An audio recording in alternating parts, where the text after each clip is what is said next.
Assalamualaikum warahmatullahi wabarakatuh. Selamat malam. Perkenalkan nama saya Andi Muhammad Feril Amirawan. Eh, Pada video kali ini saya ingin mempresentasikan tugas manajemen proyek teknologi informasi milik saya yaitu Proyek Charter dan Gancar dengan judul yang saya angkat Privat Gathering Jakarta 2025.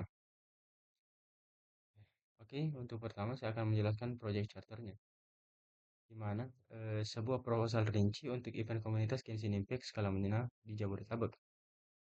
eh, yang dimana manajer proyeknya sendiri adalah saya, Andi Muhammad Surya Amirawan, dan tanggal presentasi proyek ini adalah 23 Oktober 2025. Selanjutnya ada latar belakang dan analisis peluang komunitas. Genshin Impact telah menjadi fenomena global dan di Indonesia khususnya Jabodetabek. Basis komunitas penggemarnya yang kami sebut traveler sangat besar, aktif, dan loyal. Ada tiga faktor utama yang menjadi latar belakang serta analisis peluang komunitas dari event ini.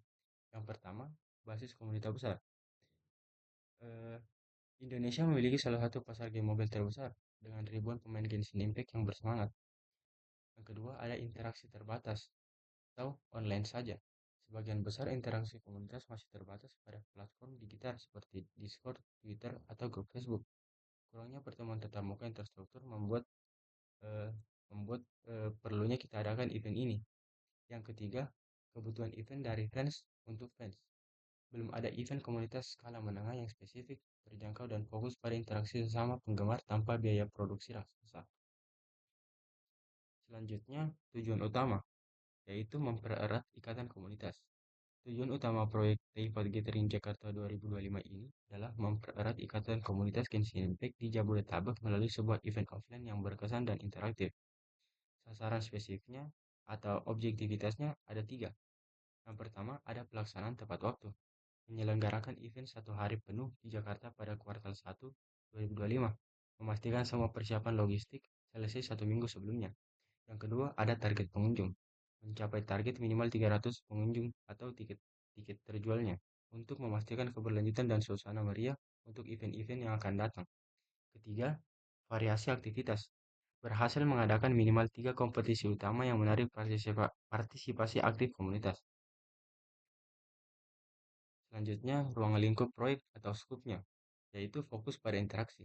Ruang lingkup proyek ini didefinisikan secara hati-hati untuk memastikan event tetap terkelola dengan anggaran dan sumber daya yang terbatas, sambil memaksimalkan nilai interaksi bagi pengunjung. Termasuk, eh, yang pertama ada in-scope-nya atau yang termasuk penyewaan venue yang strategis di function hall atau atrium mall dengan kapasitas 300 sampai 500 orang. Organisasi penuh 3 kompetisi utama. Kompetisi cosplay, lomba fan art, dan kuis trivia berhadiah. Menyediakan area foto booth bertema Inazuma Liwe untuk sesi foto komunitas. Keempat, area minigame interaktif. Misalnya tantangan in-game berhadiah kecil. Terakhir, area artis alley terbatas 5-10 booth untuk merchandise buatan fans. Kemudian ada Autoscope, mengundang guest star atau voice actor resmi, namun ini membutuhkan biaya dan perizinan yang tinggi. Kedua, live streaming profesional. Fokusnya pada dokumentasi internal, foto atau video berkualitas. Tiga, ada menjual merchandise resmi berlisensi dari Hoyoverse langsung. Keempat, catering atau makanan berat. Hanya menyediakan minuman kemasan. Selanjutnya, kompetisi inti. Yang dimana kita akan menggali kreativitas traveler. Tiga kompetisi ini dirancang untuk menarik berbagai segmen komunitas, dari cosplayer hingga artis dan penggemar lore Genshin Impact.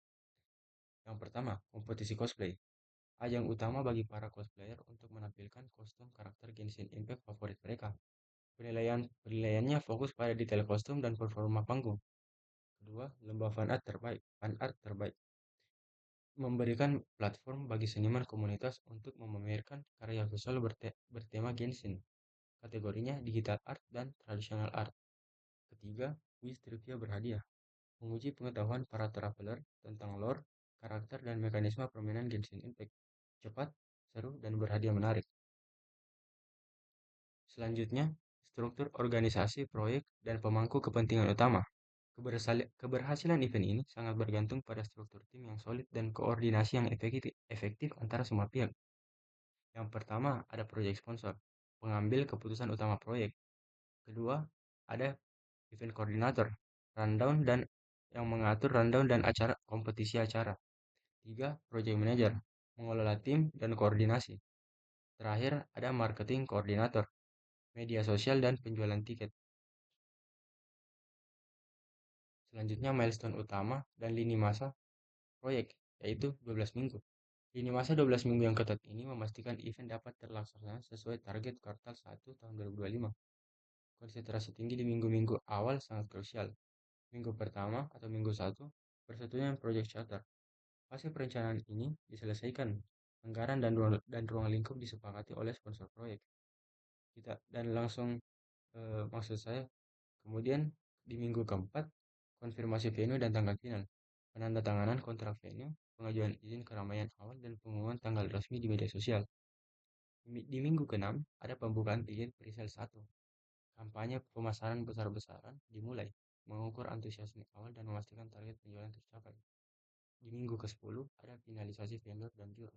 Semua pengisi acara, artis alley, juri kompetisi, dan kebutuhan teknis seperti sound system, dekorasi, dan lain-lain terkonfirmasi 100%.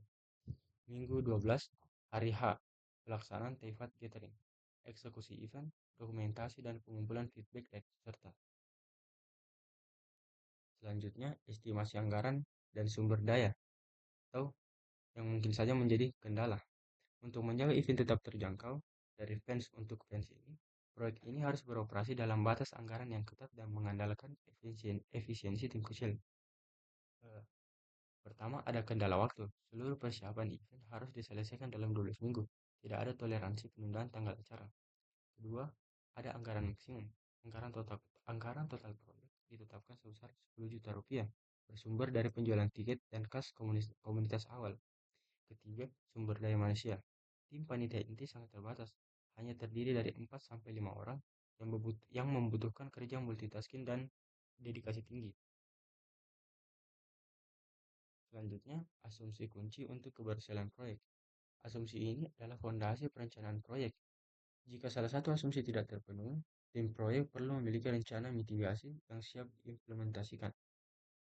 Antusiasme tinggi komunitas. Kami berasumsi bahwa minat dan antusiasme penggemar Genshin Impact cukup tinggi sehingga target minimal 300 tiket terjual dalam periode presale yang ditetapkan.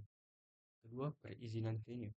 Kami berasumsi bahwa izin keramaian dan penggunaan fasilitas dari tempat pengelolaan venue yang dipilih dapat diperoleh tanpa hambatan signifikan atau biaya tambahan yang besar. Ketiga, ketersediaan artis lay. Kami berasumsi minimal 5 hingga 10 seniman komunitas akan mendaftar dan berpartisipasi sebagai vendor artis alley, menambahkan variasi dan daya tarik event. Nah, dan di slide yang terakhir, kita berharap event ini dapat terlaksana dengan baik. Mari kita wujudkan event ini berhasil. Tivet Gathering Jakarta 2025 dengan perencanaan yang matang, fokus pada interaksi komunitas dan pengelolaan sumber daya yang efisien. Kita siap membawa pengalaman Tivet ke Jakarta. Event ini adalah kesempatan emas bagi para traveler untuk berinteraksi, berjejaring, dan merayakan gairah bersama dalam dunia Genshin Impact. Selanjutnya saya akan menjelaskan Gantt chart milik saya. Oke, langsung saja. Di fase 1 atau fase pertama, ada perencanaan dan administrasi. Kita mulai dengan fase 1, perencanaan dan administrasi yang memiliki total durasi 10 hari. Perencanaan konsep dan administrasi dimulai pada 27 Oktober 2025 dan akan selesai pada Rabu 29 Oktober 2025 yang berlangsung selama 3 hari. Paralel dengan itu, survei dan konfirmasi venue acara berlangsung selama 7 hari, dimulai Kamis 30 Oktober 2025 dan selesai pada Jumat 7 November 2025. Fase ini ditutup dengan milestone, venue, dan tanggal final, tepat pada Jumat 7 November 2025. Berikutnya adalah fase 2, pemasaran dan pendaftaran, yang merupakan fase terlama dengan total 55 hari, dimulai pada 10 November 2025. Kita akan memulai dengan desain materi promosi selama 5 hari dari Senin 10 November hingga Jumat 14 November 2025. Kemudian ada promosi media sosial dan komunitas akan berjalan selama 30 hari dimulai Senin 17 November 2025 dan berakhir pada Rabu 26 Desember 2025. Selanjutnya ada pembukaan pendaftaran tiket dan lomba akan dimulai menjelang akhir tahun pada Senin 29 Desember 2025 dan berlangsung selama 20 hari. Fase ini mencapai puncaknya pada milestone pendaftaran ditutup tepat pada Jumat 23 Januari 2026. Fase 3, persiapan pra-event. Persiapan pra-event ini totalnya berlangsung 15 hari, dimulai pada 10 November 2025. Konfirmasi vendor dan pengisi acara dijadwalkan selesai dalam 10 hari, dari Senin 10 November hingga Jumat 21 November 2025. Produksi logistik dan technical meeting akan dilakukan selama 5 hari, dari Senin 24 November hingga Jumat 28 November 2025. Seluruh persiapan pra-event ini harus tuntas pada milestone persiapan selesai pada Jumat 28 November 2025. Fase 4 dan 5, pelaksanaan dan fase event.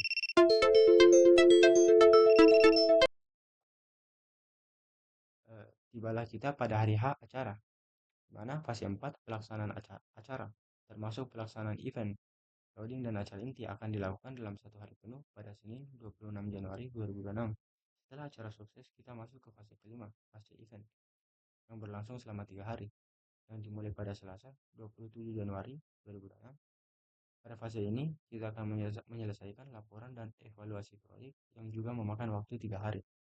Seluruh rangkaian proyek akan secara resmi ditutup pada Kamis 29 Januari. Dengan jadwal yang jelas dan terstruktur ini, eh, kita memiliki peta jalan yang solid. Fokus utama kita adalah menjaga agar tenggat waktu, khususnya di fase 1 dan 3, tidak mundur, karena akan mempengaruhi kesuksesan fase pemasaran. Mungkin itu saja penjelasan Gantt chart dan Project Charter dari tugas presentasi milik saya. Apabila ada kesalahan, saya mohon maaf. Eh, saya tutup. Assalamualaikum warahmatullahi wabarakatuh.